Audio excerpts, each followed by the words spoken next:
Next guest, he comes from Israel and he's been working with men for quite some time. And I have to say shalom, correct? Which, if I understand in the Hebrew language, means peace be with you, correct? Very much so. Correct, and shalom to all of you. Tell us what you do in Israel, because what you're doing is pretty amazing.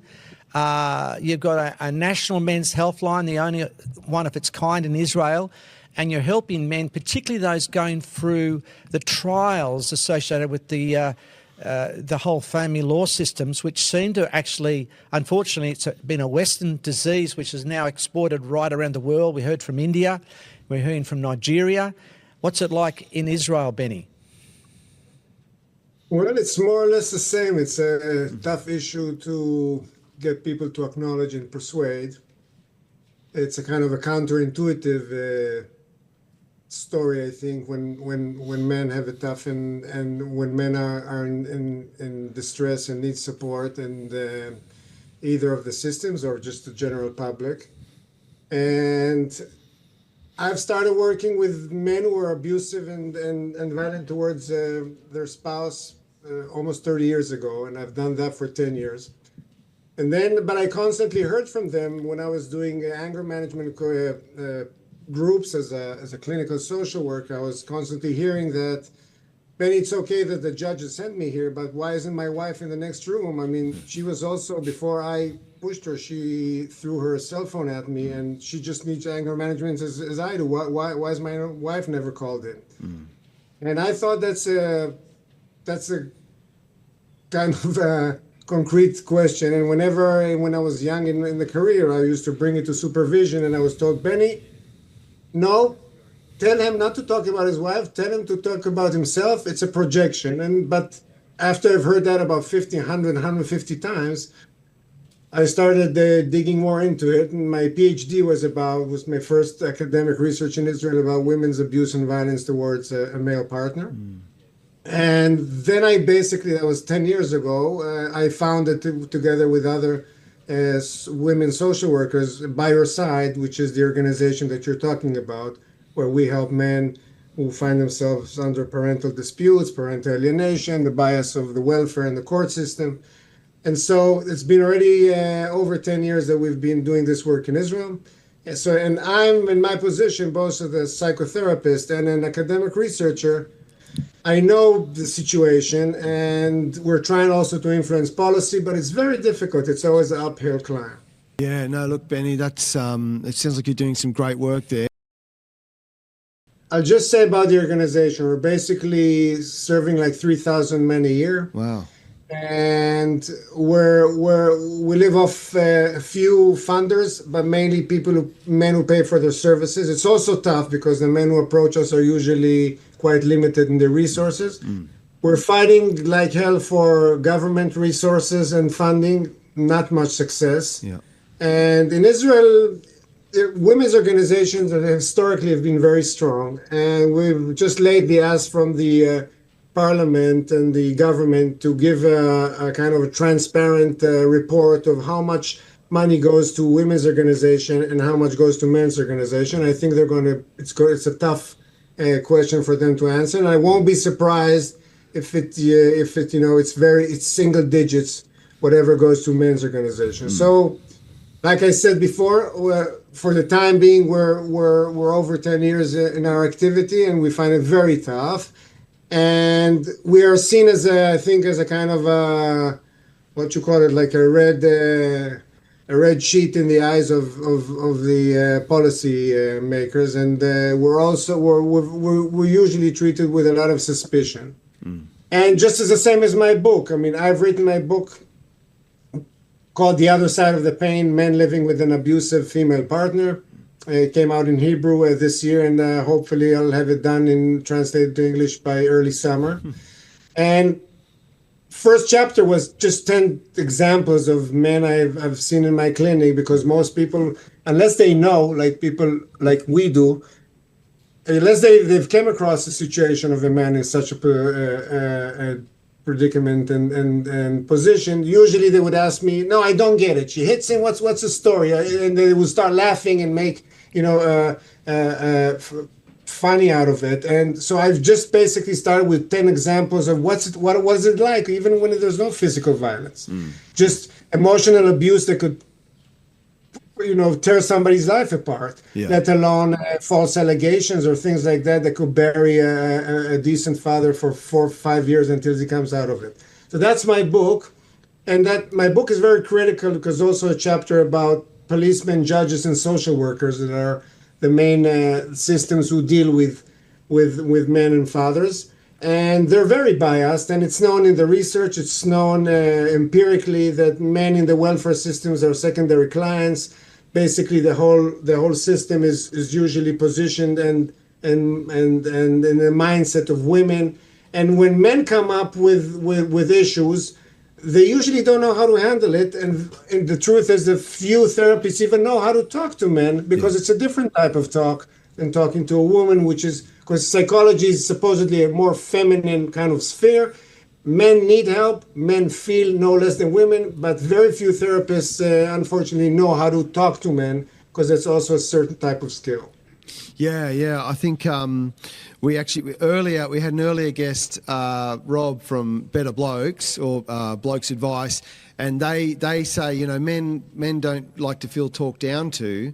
I think often in a health setting, men maybe feel like they're being lectured to, whereas men they want solutions to their problems, but not necessarily to be judged. I mean, no one wants to be judged, really. Let's just be honest. But I think the way that health services sometimes let men down. Would you say that's the experience there in Israel? Let down is the is the end situation, but even in the entrance, I think that the mindset of most of the systems is unempathic, and again, because it's a counterintuitive phenomena in a way, and unless people know such an incident from my brother, my father, a friend of mine, and then people who know such situations tell me immediately, Benny, we know exactly what your book is about. Good, you've written such a book. But most people are kind of suspicious. And with the welfare system, again, like social work, for instance, which is the main profession dealing with men in custody disputes or in allegations of violence, physical violence, emotional abuse, sexual abuse. There is an emotional bias because it's a woman's sphere and territory. Most social workers are women social workers.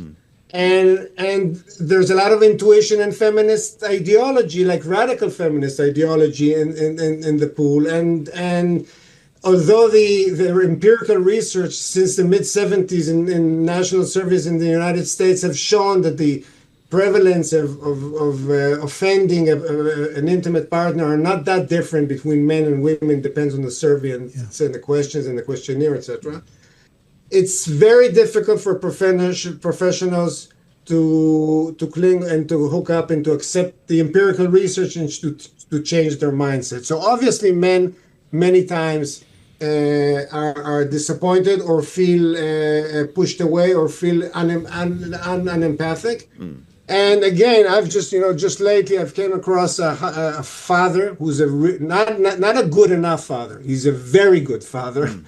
And he wrote a booklet about 5 meetings he had with a social worker here in Israel.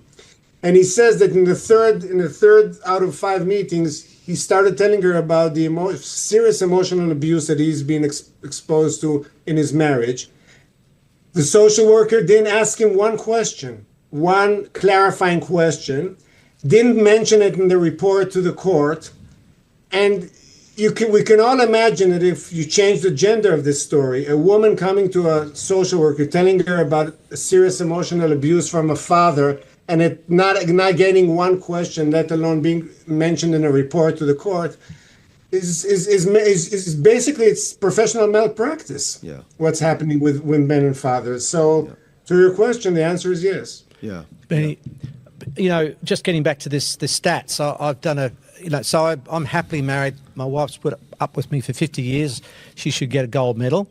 So I've got no axe to grind here, Benny, but I've looked at the stats and I've been looking at them for, this is 20 years now. And the actual empirical evidence, as you have pointed out, is that the horrible reality is that violence between men and women is actually very, very equal. And unfortunately, sometimes women start it, the man finishes it, whatever happens.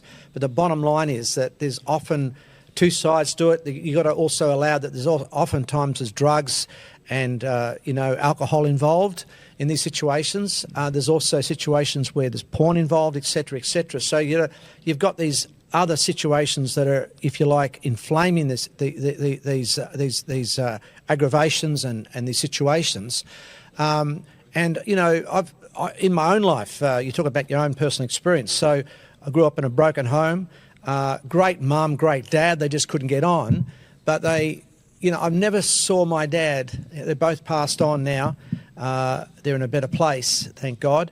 And I love them dearly. I love my mum, I love my dad, but I've never saw my dad hit my mother. Never, ever, ever, never. And they had some loud exchanges, had the police come down, but I have seen my mother draw blood on my father. And, so I know that, domestic violence happens to men because I saw it happen to my dad. And so when men ring me up and say, look, Nathaniel talks about taking the calls. Nathaniel's running Dads for Kids these days, and I'm not taking as many of those calls. But like him, many times I've just wept with men as they tell me the story. No one listens to them. No one hears them. They're almost invisible to the court system. They're certainly invisible in the judiciary and the criminal world. And they're treated as if they're guilty. There's not innocent till proven guilty. You're guilty, and then you have to fight to prove your innocence, which is a very big handicap. And that only seems to occur to men. In my mind, I mean, obviously there's swings and roundabouts, and I have heard of a woman who killed herself in the middle of a terrible divorce. So, I mean, bad things happen. Bad things happen when people break up, and everyone suffers. The children suffer the most. But certainly what we've got to do is we've got to introduce some sort of equity, some sort of fairness, and treat men and women the same. Let's encourage them to work it out. Let's encourage them rather than pit themselves against each other. Let's work towards to support them. Your comment? I agree. I would like to say one thing about the surveys and the empirical research. Many people ask me, especially when I'm lecturing about my book, if my basic argument is that men's violence and women's violence is the same phenomena or identical phenomena. And the answer is no. For the reason that aggressive behavior is a spectrum from passive aggressive to murdering somebody.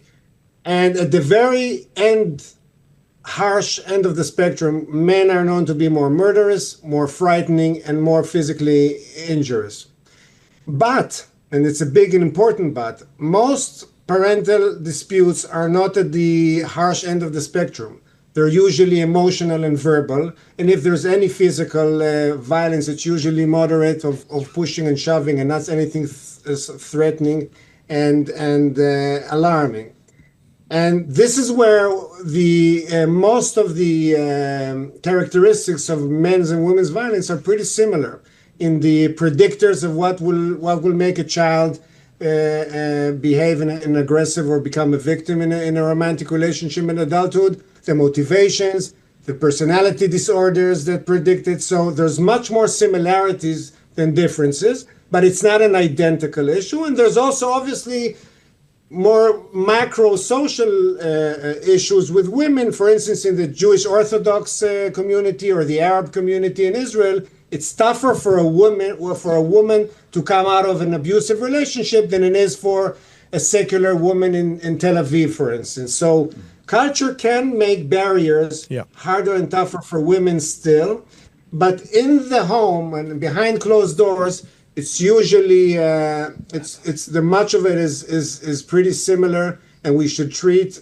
a man who report living in an abusive or in high intensity relationships with seriousness, with respect, and there's much more room for being way more assertive with women who are abusive, both in courts and in welfare systems, because it's basically when we're ignoring this phenomena of women's abuse and violence, we're not helping the healing of a family, and we're definitely keeping the harm where children and as you said, suffer a great deal emotionally, cognitively, socially. It's all seriously proven. So there must be a change of mindset and acknowledging, and that's the work that you do, we do, and so many men and women who are activists in this regard in so many countries. And thank you for holding this day, and thank you for having me today. Well, Benny, thank you so much. We really appreciate your time. We honour your work in Israel, and shalom. Yeah, thank you. Kol tov, all the best. Take care, guys. Thank you.